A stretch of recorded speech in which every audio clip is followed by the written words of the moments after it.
చాలా ఇబ్బంది. ఇదే జిల్లాల చాటిపల్లి ఉంటుంది, చొప్పదండి మండలంలో జిఆర్ రెడ్డి గారు అని చెప్పి పెద్ద ఆర్థిక శాస్త్రవేత్త. ఆయన బీహార్లో పనిచేస్తూ ఉండే. నేనే స్వయంగా జిఆర్ రెడ్డి గారికి ఫోన్ చేసి, అన్న మన సొంత రాష్ట్రం వచ్చింది, మనం బాగు చేసుకోవాలి, మీరు రావాలి అని పిలిపించుకొని అట్లాంటి వాళ్ళందరినీ సమూహపరచుకొని ఒక ఎజెండా వేసుకొని బయలుదేరి.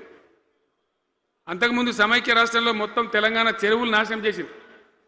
కాకతీయ రాజులు తవ్వించిన చెరువులు ఉండే, మనకు బ్రహ్మాండంగా ఒక 75-80 వేల చెరువులుండే.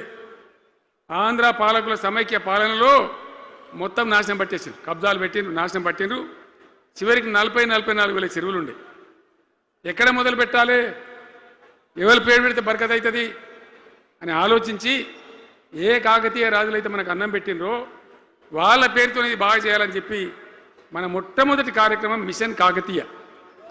ఎందుకు మిషన్ కాకతీయ? ఆ చెరువుల దరిద్రం వదిలిస్తే, వాటిని బందోబస్తు చేస్తే, వాటిలో నీటి నిల్వ సామర్థ్యం పెరిగితే గ్రౌండ్ వాటర్ పెరుగుతుంది, బోర్లు బాగా నీళ్ళు వస్తాయి. కాబట్టి అక్కడి నుంచి ప్రారంభించి చేసినాం. అది కూడా తెలంగాణ ప్రజలు, రైతులు ఒక ఉద్యమంలాగానే చేసింది. మట్టి తీసుకొని పోండి, సారవంతంగా ఉంటుంది, మీ పొలాలలో పోసుకోమంటే లక్షల ట్రాక్టర్ల మట్టి తీసుకొని పోయింది తెలంగాణ రైతాంగం. అన్ని గ్రామాలలో ఒక విప్లవం లాగా ఆ మట్టి తీసుకొని పోయి వాళ్ళ భూములలో పోసుకొని కూడా బ్రహ్మాండంగా చేసింది. అక్కడి నుంచి మొదలుపెట్టినటువంటి ప్రస్థానం 10 ఏళ్లలో ఎన్ని చేసినామో మీరు చూసారు. బట్టి మాటలు మాట్లాడు, గప్కాలు కొట్టుడు కాకుండా నేను ఒక్కటే మాట మిమ్మల్ని అడుగుతున్నా, మీరందరూ కూడా చూసారు.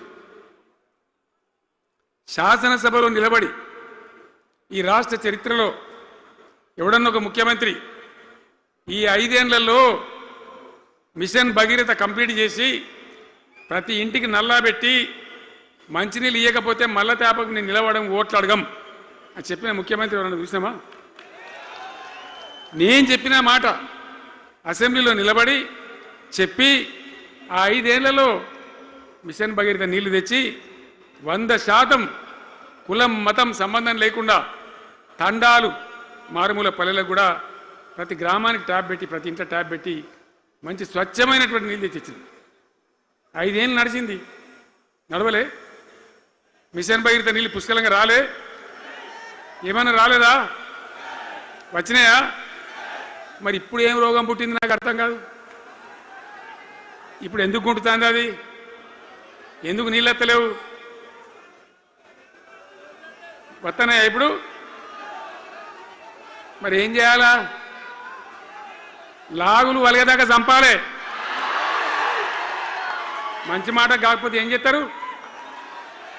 మంచిగా కట్నే ఇల్లు పెట్టిపోయి కదా, 5 ఏళ్ళు నడిచింది కదా, మరి మీకేం బీమారీ వచ్చింది నాకు అర్థం కాదు.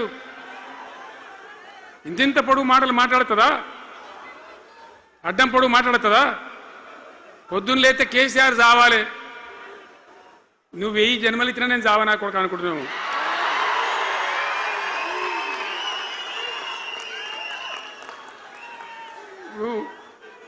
ఉట్టి మీద దాచిపెట్టింది. మన ఇళ్ళలో దాతారు కదా, ఏది ఉట్టి అని ఉంటుంది. ఇప్పుడు మీకు తెలుసో లేదో కానీ ఇప్పుడు ఈ మధ్యలో ఫ్రిడ్జ్లు మోపోయిన మునుపు ఉట్టి అనేది ఉంటుండే. ఎండిపోయిన చేపలోకి నీ రొయ్యలో అవి ఉంటే నీ వరుగులు ఉంటే దాంట్లో పెడుదురు. పిల్లికి అందదా ఉట్టి, కింద కూసుకొని శాపం పెడతా ఉంటుంది, తెగాలే పడాలి. పిల్లి శాపానికి ఉట్టి తెగుతుందా? మరి విధవారు కేసీఆర్ రావాలంటే కేసీఆర్ దత్తడా? మీ దీవెన, మీ ఆశీర్వచనం ఉంటే జీవన్ రెడ్డి గారు అన్నాడు, నాకు 75-76 ఏళ్ళు వచ్చినాయి.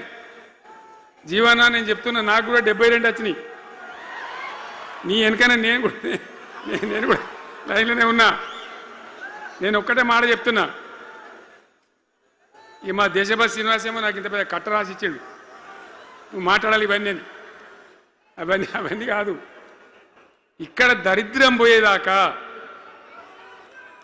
ఇక్కడ టాప్ టు బాటం అన్ని వర్గాల ప్రజలు ఇది మా తెలంగాణ, మేము గర్వంగా బతుకుతాం, సంతోషంగా బతుకుతాం, అన్ని వర్గాల ప్రజలు తలెత్తుకొని వచ్చేదాకా మనం సేవ చేయాల్సిందే, చివరి శ్వాస దాకా కూడా చేయాల్సిందే.